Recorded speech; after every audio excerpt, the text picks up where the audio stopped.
Tem uns barulhos de passarinho. Tem uns barulhinhos de passarinho real, isso é genuíno mesmo, oficial, real oficial passarinho. Estão ouvindo? É primavera, né?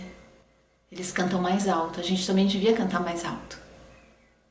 Eu acho. Olá, tudo bem? Estou aqui hoje para falar de uma leitura que é mais do que uma leitura, né? Uma travessia, uma jornada, uma navegação que passa tanto por caminhos externos quanto interno. É um convite que a literatura traz para dentro da nossa vida, um presente que a gente tem, um presente que nós como brasileiros ganhamos. Acho que as forças astrais foram muito generosas trazendo para a gente esse autor, esse livro e uma série de tantos outros. Mas a importância dessa história para todos nós passa e vai além da conexão com esse livro. Eu sou uma das que acreditam que esse livro ele é tão poderoso que ele tem um caráter alquímico. Eu explico para você o que eu quero dizer com isso. Alquímico para mim é tudo aquilo que quando chega na nossa vida acaba juntando elementos que estavam separados e colocam a gente dentro de um outro lugar que existia, mas a gente não percebia. E existem alguns livros que têm um caráter profundamente alquímico. Um exemplo que eu sempre dou é Mulheres que Correm com Lobos, que não acontece da mesma forma para todo mundo, em todo momento, mas é um livro que a gente já conhece e reconhece como um livro que traz esse caminho, traz esse fluir que vai nos conduzir em direção a uma nova porção nossa que surge a partir da conexão com o livro.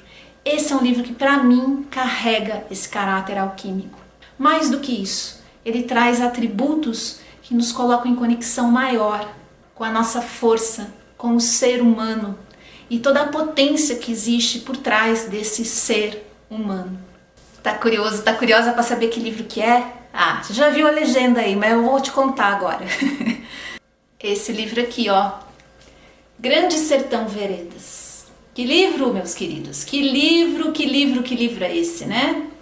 Um livro que se transformou num companheiro. Tô vendo aqui a quantidade inúmera de anotações que eu fiz aqui. E não é só isso aqui não, tá? Eu tenho um caderno onde eu fiz muita anotação mesmo. Consegui fazer como se fosse um diário de navegação enquanto eu lia esse livro. E aqui dentro também tem bastante coisa anotada. Foi uma leitura que me tomou aí algo em torno de 6 meses. Eu comecei a ler esse livro no dia 38. Dia 38 é ótimo, né? Dia 38 ainda não inventaram. Eu comecei a ler esse livro aqui no dia 31/8/2020. Estávamos no meio aí do ciclo da pandemia, daquela quarentena que nunca terminou, né? Enfim. Eu estava lendo um outro livro, da Cris Guerra, um livro que eu inclusive já falei aqui diversas vezes no canal, um livro que eu gosto bastante, Para Francisco. E nesse livro ela tem uma troca de mensagens com o ex-parceiro e pai do Francisco, aonde eles trocam mensagens sobre a leitura de Grande Sertão. E lendo esse livro, me chegou esse desejo de adentrar essa história. Não foi a primeira vez que eu senti essa vontade, mas eu confesso para vocês que era um livro que eu queria sentir o momento de ler, não pensar, esse é um momento adequado porque eu estou preparada com material de apoio, com muita informação, não queria nada disso. Eu queria sentir essa jornada. Eu tenho até hoje essa carência muito grande de conversar com os livros desse lugar de completude mesmo, sabe? E essa obra eu sabia que eu tinha um potencial muito grande para ser um agente catalisador imenso. E eu não me decepcionei nem um pouco. Então, como eu falei para vocês, eu comecei a ler esse livro no finalzinho de agosto, começo de setembro.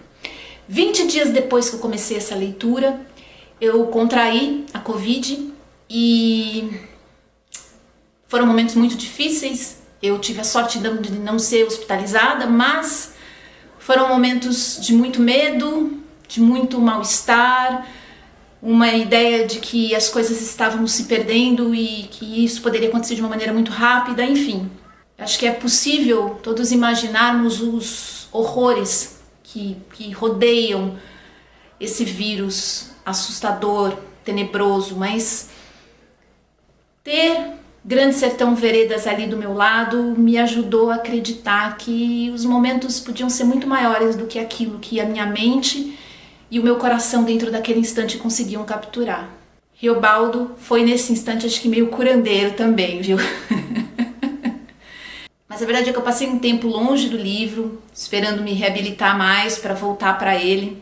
Passei muitos meses trabalhando aí com os efeitos, né, do vírus no corpo, e aí eu consegui sentir que esse material, parece que ele veio na minha vida no momento que eu mais ia precisar de companhia. Grande Sertão Veredas, para quem não conhece, hello, seja bem-vindo no planeta Terra. É impossível alguém não ter ouvido falar desse livro, né? Esse livro é tão gigante, ele é maior do que a própria literatura brasileira, né? Ele é uma entidade praticamente, mas esse é um livro que conta a história de um jagunço, ou melhor, de um ex-jagunço, porque no momento que ele começa a contar essa história pra gente, Riobaldo, esse é o nome dele, tá já num tempo lá na frente, onde o sertão e a jagunçagem tinha ficado para trás. Riobaldo está contando a sua história para alguém misterioso, que nós não conhecemos, não sabemos quem é, mas esse alguém tem uma participação importante aqui nessa narrativa.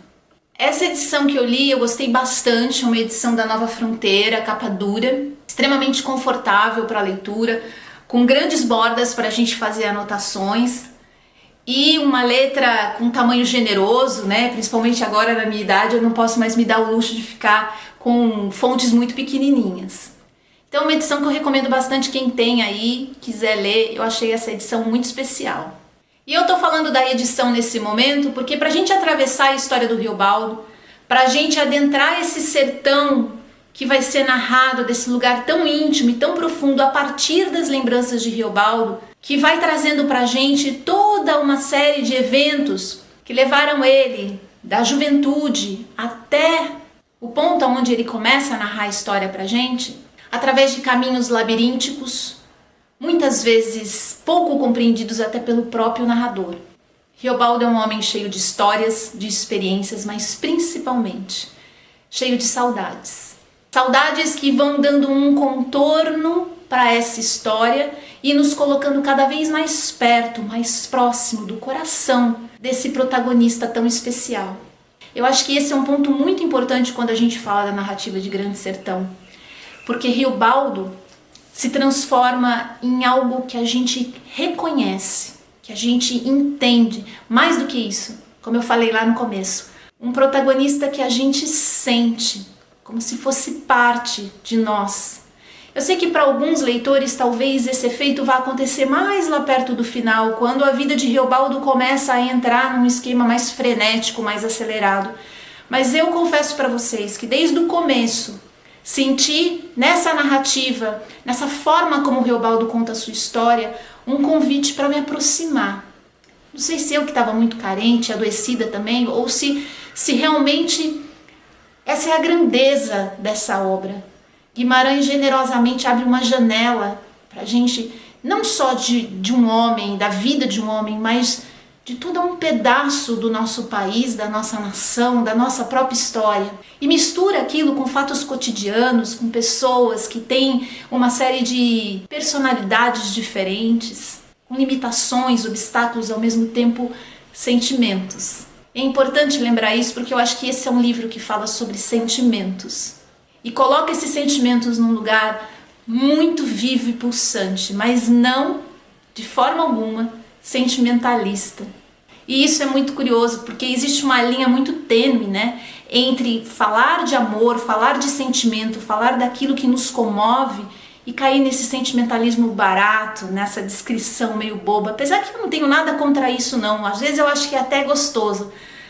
Mas Guimarães coloca esse universo sentimental, principalmente de Riobaldo, que é o personagem que a gente vai conhecer mais a fundo, num lugar quase divino.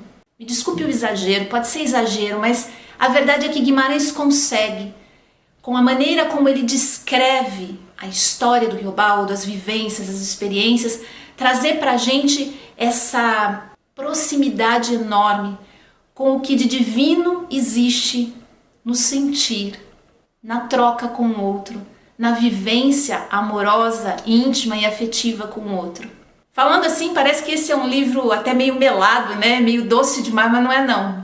Eu tô dizendo isso porque eu já terminei de ler. Porque lá no começo a impressão que dá é que a gente está atravessando realmente um thriller de aventura.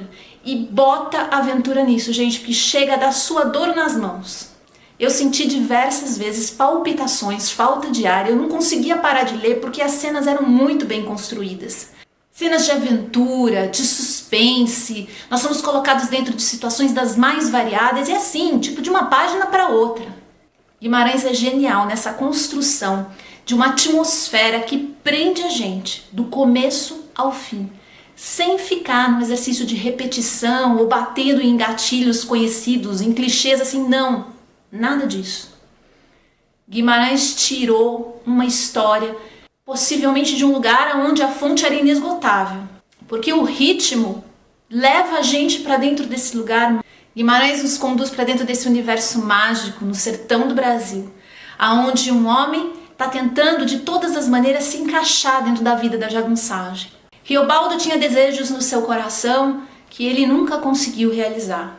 Assim como muitos de nós, Riobaldo conhece o amor, mas não consegue trazê-lo para dentro da vida dele e da maneira como ele gostaria. E o encontro do amor com Riobaldo acontece no momento em que ele conhece Diadorim. Diadorim é um braço, uma asa desse livro imensa. E eu confesso para vocês que em diversos momentos eu fui às lágrimas com a beleza, com o encanto, com a narrativa divina que o Guimarães trouxe para dentro dessa prosa afetiva e amorosa entre esses dois personagens. Quanta beleza é possível dentro da literatura, dentro de uma história de amor, dentro do encontro de duas pessoas. Só o Guimarães mesmo para costurar tudo isso e conseguir colocar aqui pra gente uma trama envolvente, aventuresca, cheia de altos e baixos, que coloca a gente naquele exercício de acompanhar a história como se estivesse realmente numa sequência de aventura muito intensa. Sendo que em cada parágrafo a impressão que eu tinha é que o coração podia arrebentar, tamanha a força poética do texto.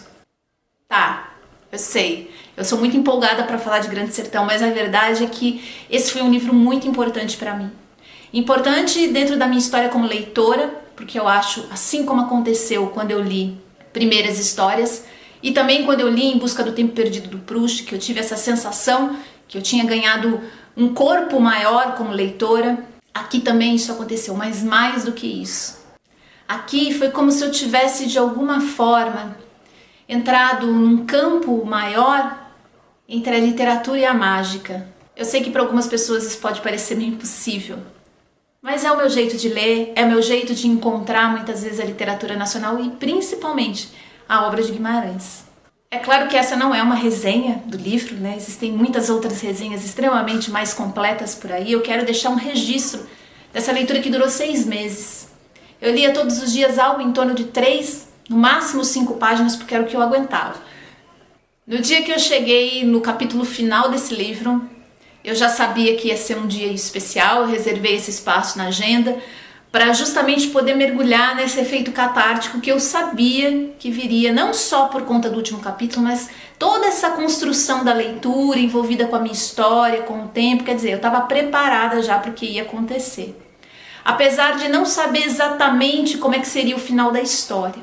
Eu sou da geração dos anos 80 e assisti diversas vezes propagandas com chamadas para a série que passava tarde da noite, eu não conseguia assistir, mas eu via os personagens e alguns movimentos deles a partir das propagandas. A série da Rede Globo nos anos 80 foi uma série muito marcante, muito bonita, e que trazia o Tony Ramos como Riobaldo e a Bruna Lombardi como Diadorim. Só essa ideia já tinha me marcado muita coisa, então quando eu cheguei aqui eu já sabia mais ou menos o que ia acontecer.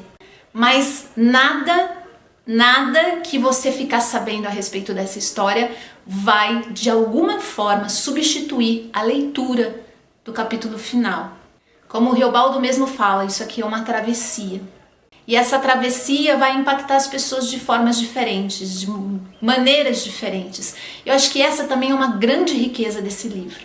Gosto de lembrar que o final desse livro me fez entender os processos de iniciação que todos nós estamos de alguma forma atravessando para alcançarmos a outra margem do rio. Todos nós, de alguma maneira, estamos como o Riobaldo atravessando esse sertão, fazendo essa travessia em busca daquilo que tem significado e sentido para a gente. Então, raramente uma pessoa vai passar por essa leitura sem fazer essa conexão interna, com seus processos internos e aquilo que está aqui. Eu, obviamente, tenho uma leitura bastante mística, esotérica do final desse livro aqui, mas não convém contar porque eu não quero dar spoiler, é claro. Mas eu gosto de dizer que esse livro colocou todos os outros processos de iniciação mística no chinelo. A cena final, a batalha final desse livro é algo que a gente só encontra em livros de alquimia. Essa é que é a verdade. Dito isso, quero deixar aqui mais do que uma recomendação, né, gente? Isso aqui é um pedido. Isso daqui é praticamente uma ordem que eu tô deixando para vocês, hein? Leiam O Grande Sertão. Não se preocupem com relação à linguagem, à dificuldade de compreensão. Tudo isso começa a desaparecer lá pelas primeiras 10, 15 páginas, porque você vai mergulhar, com tudo, dentro dessa narrativa mágica que o Guimarães Rosa deixou pra gente. Existem alguns livros que me fazem agradecer por ser brasileira e viver nesse tempo onde a gente pode ter acesso de alguma forma a um material como esse. Macunaíma é um desses livros, Avalovara do Osman Lins é outro, e agora, sem dúvida nenhuma, essa preciosidade aqui, Grande Sertão Veredas de Guimarães Rosa. Bom, gente, é isso. Espero que vocês tenham gostado dessa declaração amorosa que eu fiz a esse livro, a essa história, dessa contagem de história também pessoal que eu acabei fazendo junto com a história do livro. E eu espero vocês no próximo vídeo. Até a próxima. Tchau, tchau.